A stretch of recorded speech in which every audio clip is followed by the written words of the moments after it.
Assalamu alaikum everyone. Welcome back to Zenny Study Instruments. In today's lesson, you will learn 28 daily use 3-word question sentences that you can use in everyday English conversation.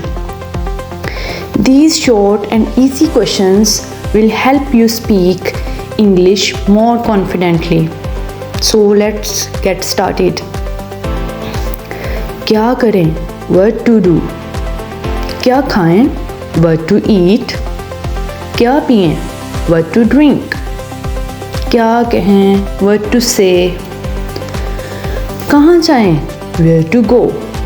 कहाँ बैठें? Where to sit? कहाँ ठहरें? Where to stay? गाड़ी कहाँ park करें? Where to park? कैसे पकाएं? How to cook? कैसे सिखाएं?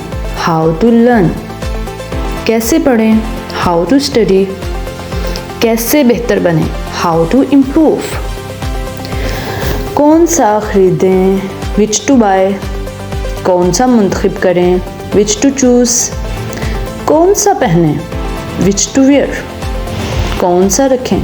Which to keep? कब निकलें? When to leave? कब शुरू करें? When to start? कब रुकें? When to stop? कब वापस आएं? When to return? किसको फ़ोन करें? Who to call? किससे पूछें? Who to ask? किस पर भरोसा करें?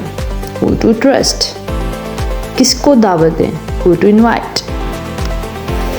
क्यों इंतज़ार करें? Why to wait? क्यों फ़िक्र करें? Why to worry? क्यों जल्दी करें? Why to hurry? क्यों शिकायत करें? Why to complain? That's all for today's lesson. Now it's your turn. Today's question. Which 3-word question will you use today? Write it in the comments. Thanks for watching. See you in the next lesson. Allah Hafiz.